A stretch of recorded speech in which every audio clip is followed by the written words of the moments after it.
the Ukrainians have made a move, audacious move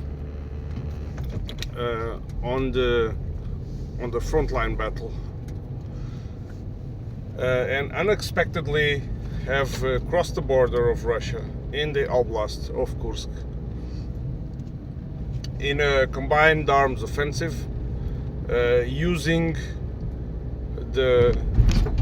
I think, for what I could have seen so far, and I've checked multiple sources, a classical blitzkrieg movement, and a lot of questions arise now because this hasn't reached the mainstream media yet, like full blown. Of course, you have some news outlets talking about it, but it's not like the scene. So far, the involvement of countries as the United States are still in the gray area. They have not declared. I have read an article of Forbes saying that Ukraine is gambling its position because it's taking very high risks, and we could say that this poker language, Ukraine is all in. And of course the pro-Ukrainian cheerleaders, they will boast about it like in a very infantile way and a very soccer match disposition. But in fact, it is a big risk that Ukraine is taking, and I would like to break it down as best as I can out of memory, because just finished the shift. But first, it's important to understand the motivations for that kind of move. And secondly, we could ask, why was that part of the border undefended, virtually undefended? Because it was. And that spectacular blitzkrieg movement wouldn't have been possible if that part of the border wasn't defended. Some sources claim that there were kind of a gentleman's agreement. You know, when this agreement, it's not written on paper, is just somehow understood by both parts, that some things are not done, or maybe they are just spoken words. Some sources say that there was an agreement that this region would be left outside of the conflict zone, and that is why the Russians didn't have any troops there. Because there are other claims which I saw in pro-Ukrainian channels that claim that the FSB has failed, intelligence has failed on behalf of Russia, and which it is not true, and it is provenly not true. They haven't failed. They've been monitoring the movement. They knew about the gathering of the troops. Everything was being monitored from the first day of from the first hour of the attack. The drones were flying and monitoring. We see the footage. And so there is a possibility that Ukraine had violated somehow some sort of agreement. I don't think it matters much, because despite all the complaints of Russia that and the complaints are rightfully so, but despite this, they complain about, for example, the attacks on civilians, which we have seen also footage of,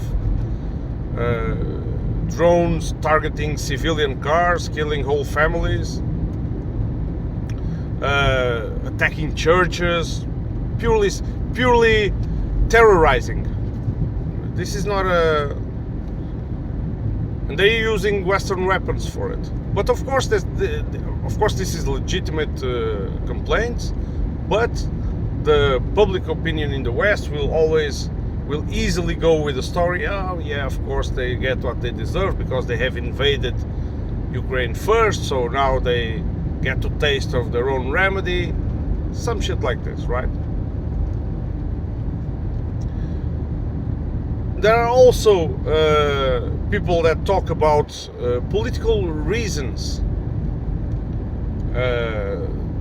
For example, political goals, achievement of political goals. For example, there is the route that they have taken. It's the route where the only pipeline who's still supplying gas to Europe is from Sudza. I don't know if I'm pronouncing the name of the city correct. Sudza. So that this could be a goal, but I don't think it makes much sense because the pipeline goes through Ukraine, and so if they want to cut this pipeline somehow, they can do it in other parts. They don't need to invade Russia. But there is another strategic position in the Kursk Oblast, which is the Kursk nuclear power plant. Some sources have been speculating, and somehow this is just speculation because no one really knows the plans, speculating that the goal would be to capture the nuclear power plant of Kursk, so they could have a bargaining value, bargaining merchandise, if you will, a bargaining chip, in order to force the Russians to withdraw from other areas. And this could be a possibility. I think it could be. But for example, in Kiev, in Kiev's media, I really don't recall the name of the guy who was commentating on this in Ukrainian media, saying that Ukraine needed to do this in order to get a better position at the negotiation table, because you know there has been talk of negotiations recently, even with Zelensky admitting that Russia is needed at the negotiation table and blah, so on and so forth.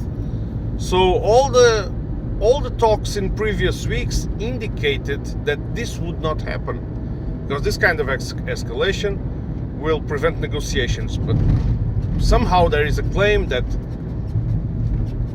because these negotiations, Ukraine had no power in these negotiations if they happen, so they needed to have some kind of leverage. They needed to create some kind of leverage for future negotiations, and that this was the move to do it.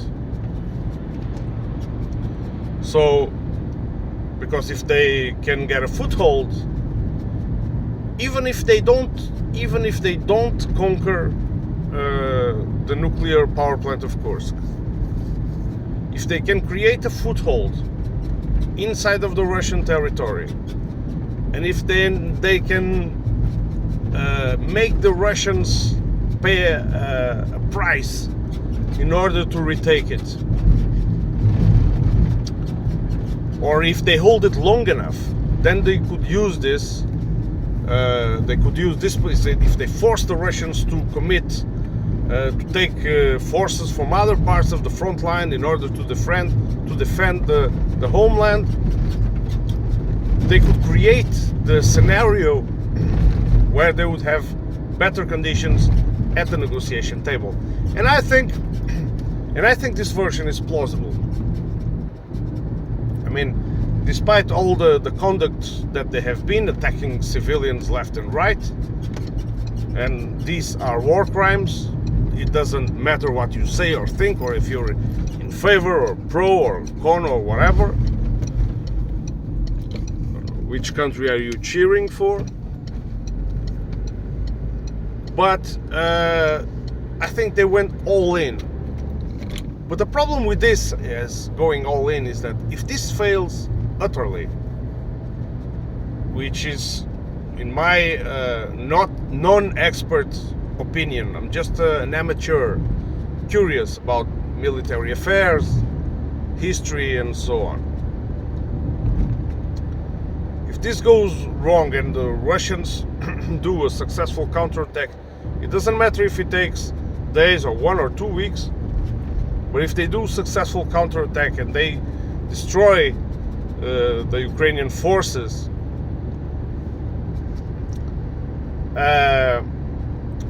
Ukrainians could find themselves in a even worse spot than they were before. So the question now is if Ukraine can get momentum, can bring in enough reserves to gain a foothold, enough time, create enough problems in order to improve its situation at the negotiation table. But then, when you think about it, I do not believe, my personal opinion of course, I do not believe that the Russians would would accept to negotiate anything, because despite the Ukrainian successes in this attack, it was a surprise. The success was due to surprise mainly. It was not a success because they broken through the Russian lines, defeated the Russian army, and broke. This would have been a significant success. This would prove that the Russians were overpowered by the Ukrainians, and this is not the case. So they made a sneak attack, right?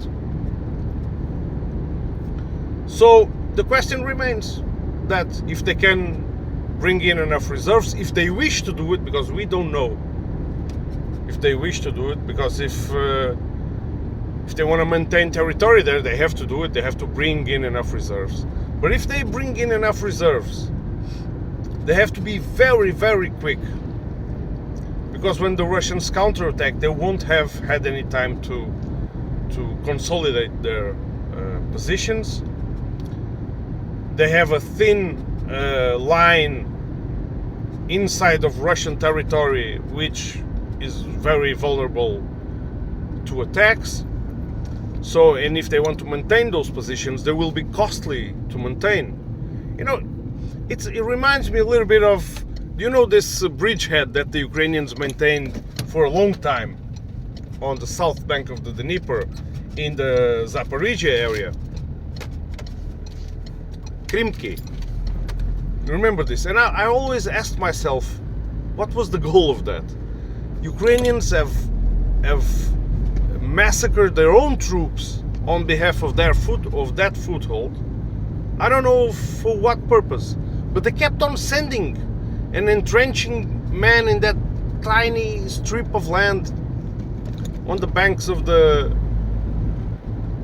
but without any prospects for future success. I really don't understand. And if you want my personal opinion, non-expert, I do think that this Ukrainian offensive is doomed, unless they can, because they in order to keep progressing, I think they still have 30 kilometers or so to go to reach the nuclear power plant. And of course they don't have just to reach it, they have to reach it with enough force in order to retain it.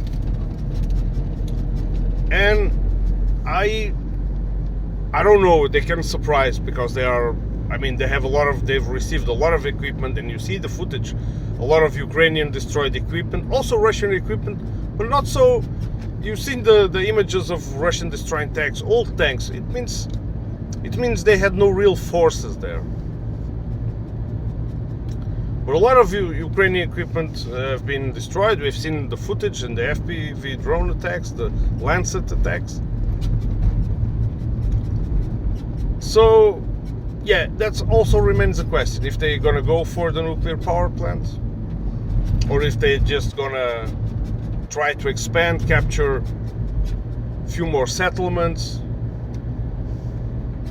cities, and then consolidate there and try to create problems and be on the defensive. Because I don't really know where that offensive can go. But I also do not know one thing: the extension of the Ukrainian reserves, because Ukrainians have been mobilizing constantly. The Russians, on the other hand, have been relying on volunteers. They have conscripts, but the conscripts often they don't go to combat roles. They're more on guard duties and internal security. And for example, the Russian soldiers that were captured during this Ukrainian offensive, most of them were conscripts. They were more of policing the region against saboteurs than anything else. So yeah, we do not know. We have to await more. But in a strategic point of view, if I had to evaluate the Ukrainian strategy, I think it was good. Although there are declarations, claims made by the Americans and also made by the Ukrainians that Americans have nothing to do with this. That one I really do not believe. I think this is pretty much the work of the Americans and the British, this kind of operation. Ukraine says it made it on its own, but I think it's for political reasons. They are sent to the slaughter, and their masters don't want to take responsibility for that. I think that's that kind of policy that is going on over there. But the move has been well planned and well orchestrated. And I wanted to say one more thing, because I've made a video a couple of months ago or so talking about the blitzkrieg tactics and the big arrow, the so-called big arrow offensives, why we don't see those. We haven't seen those much in this war. The problem with the big arrow offensives, with the current technology that we see on the battlefield, and at first glance this operation would seem to violate this theory that big arrow offensives are not possible anymore.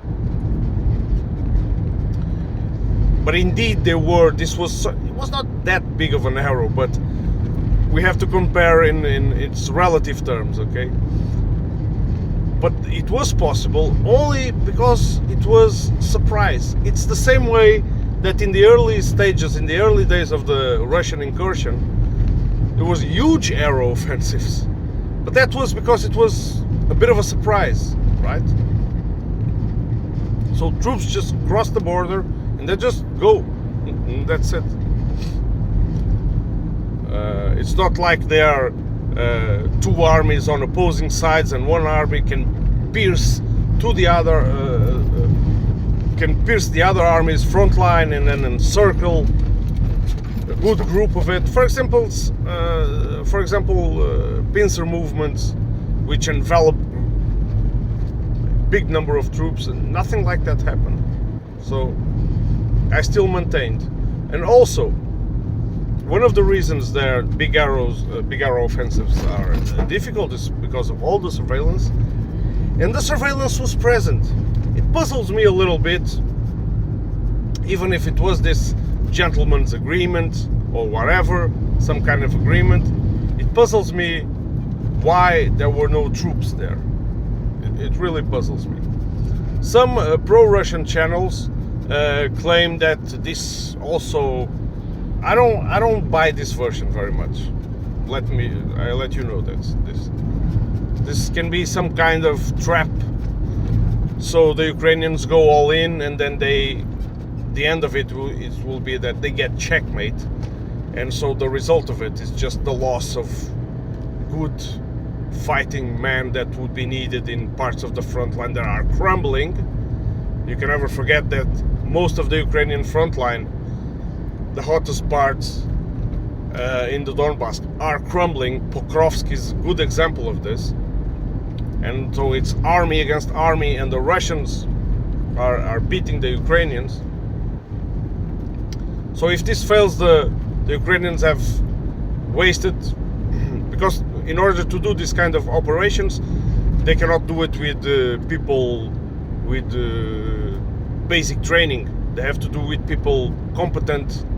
This has to be trained, and the forces on the ground have to be competent, have to be well coordinated, organized. It takes a lot of training. So they are using good quality troops to do this, right? And if it fails, they'll lose those troops. And those troops could have been very valuable on the places where the Ukrainian front line is faltering. And don't forget that all attentions are on this now. And this is also one of the goals of Ukraine. You remember, Ukraine has been focusing on media victories to boost morale. And this is one of those victories, and it's they can create this scenario where this is a kind of humiliation to the Russian Federation. So it's very important for them, because there haven't been any good news for Ukraine in some time now. But the Russians, instead of slowing down their pace in the places where they are progressing and de facto defeating the Ukrainian army, they continue to advance. So it really puzzles me. I have two doubts. How many reserves will the Ukrainians commit to this offensive, and how the Russian reaction will be? Are they going to pull reserves out of where? I really don't know. Do they have fresh forces waiting to be committed somewhere? We don't know. But the place was chosen because they knew that it was a repetition of the Kharkov offensive. You remember those? They knew that the line was thin over there, so they just went there. But I think now it was even thinner. Okay, let me know what you think in the comments of this. There is not a lot of information yet. We'll have to wait and see. But overall, I think the move was clever, because it was a move out of desperation. Don't forget this, because there was really, if you look at the Ukrainian chances on the battlefield, what more could they do? Any offensive directly against the bulk of the Russian army, it's pointless. It's utter massacre. So I think this was the only option they had left. Let me know what you think. I hope I see you on the next one.